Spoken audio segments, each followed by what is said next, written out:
शुरू कीजिए। हो गया। नमस्कार, प्रणाम। मैं अभिषेक पांडे और आप देख रहे हैं बलिया स्पीड न्यूज़। दोस्तों, मैं आपको बता दूं, इस वक्त हम बलिया ज़िले के श्री मुरली मनोहर टाउन स्नातकोत्तर महाविद्यालय में मौजूद हूं, जो कि आज इस महाविद्यालय में स्वच्छ भारत 2.0 के अंतर्गत कार्यक्रम चल रहा है, जो कि दिनांक 10 तारीख से लेकर 14 तारीख तक ये चलेगा। आइए बात करते हैं, इस महाविद्यालय के प्राचार्य जी हमारे साथ हैं, इनसे बातचीत करते हैं और इस कार्यक्रम के बारे में कुछ जानकारी लेते हैं। प्राचार्य जी, सबसे पहले आपका नमस्कार हमारे चैनल बलिया स्पीड न्यूज़ में। नमस्कार जी प्राचार्य जी, आज कार्यक्रम चल रहा है आपके विद्यालय में स्वच्छ भारत 2.0 के अंतर्गत, तो इस कार्यक्रम का सबसे पहले बारे में जानकारी दीजिए हमारे दर्शकों को। क्या आपका इस विद्यालय में जो कार्यक्रम है स्वच्छ भारत 2.0 के अंतर्गत क्या कुछ होने वाला है अपने ज़िले में?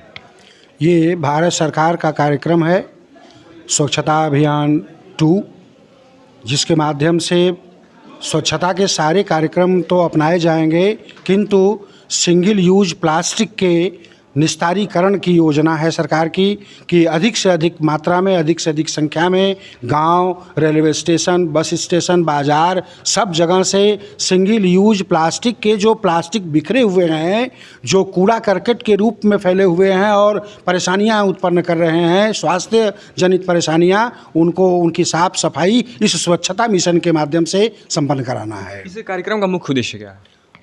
मुख्य उद्देश्य तो देखिए, भारत सरकार का जो स्वच्छता अभियान है, स्वच्छता मिशन है, वही मुख्य उद्देश्य है। और उस स्वच्छता मिशन के एक भाग या उपभाग के रूप में सिंगल यूज प्लास्टिक के की स्वच्छता का या उनके कूड़ा करकट को एकत्रीकरण का, उनको नष्ट करने के व्यवस्था का है।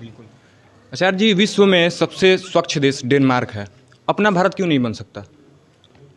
देखिए, अब ये विषय थोड़ा व्यापक है। अब हमें देखना होगा कि प्राकृतिक संसाधन, सुविधाएं और जनसंख्या डेनमार्क या किसी छोटे देश की तुलना भारत से नहीं की जा सकती। भारत में इतनी जनसंख्या है और उस जनसंख्या के कार्य की विधियां इतनी भिन्न भिन्न हैं, इतने भिन्न तरह के लोग हैं कि उनकी कार्य प्रणाली ही स्वच्छता में बाधक बन जाती है। जैसे अभी सिंगल प्लास्टिक यूज के कचरे का निस्तारण का जो प्रावधान गवर्नमेंट ने योजना बनाया है स्वच्छता अभियान के तहत, अब हमारे देश में तमाम ऐसे लोग हैं जिनकी सामर्थ्य है, फिर भी वो प्लास्टिक के प्रयोग से रुक नहीं पा रहे हैं। प्लास्टिक के थैलियों में सामानों को ले आने में ही शौक समझते हैं, या अपनी उनकी मजबूरियाँ हो सकती हैं, वो सब हमारे स्वच्छता में बाधक हैं। प्रचार जी, मैं कहना चाहूँगा, अगर प्लास्टिक की बात आती है तो अगर कंपनियों को ही बंद कर दिया जाए तो फिर तो मार्केट में प्लास्टिक भी आएंगे नहीं, और ना प्लास्टिक आएंगे और ना इसे लोग खरीदेंगे। देखिए, प्लास्टिक की जो कई बार जिनका रूपांतरण करके प्रयोग किया जा सकता है, वो सब कंपनियां तो चलती रहेंगी, वो तो उपयोगी हैं व्यवसाय के विस्तार के लिए, विकास के लिए। लेकिन उसी की आड़ में अगर चोरी से कोई प्लास्टिक बना रहा है, इस तरह का सिंगल यूज प्लास्टिक, तो गवर्नमेंट तो रोक लगा ही रखी है। गवर्नमेंट कहाँ कह रही है कि नहीं आप सिंगल यूज प्लास्टिक बनाओ, लेकिन जो मल्टी यूज प्लास्टिक्स हैं, जो खिलौने हैं, जो बॉटल्स हैं, जो सामान हैं, जो बन रहे हैं, उनकी आड़ में चोरी से लोग बना रहे हैं, सरकार को धोखा दे रहे हैं। सरकार प्रयास में है कि ऐसे प्लास्टिक को रोका जाए, न बनने दिया जाए, प्रयोग से रोका जाए, बिकने से रोका जाए, बाजार में आने से रोका जाए, और जनता का एक माहौल बने कि हम ऐसा प्लास्टिक प्रयोग ही नहीं करेंगे। सरकार की ये योजना है। बिल्कुल। अच्छा, स्वच्छता की बात आती है तो एक और बात देखने को मिलता है हमें कि विश्व में स्वच्छ के अंतर्गत मतलब जो भी स्थान है अपने भारत का, वो 103 नंबर पे आता है। क्या कहना चाहेंगे आप इसके बारे में?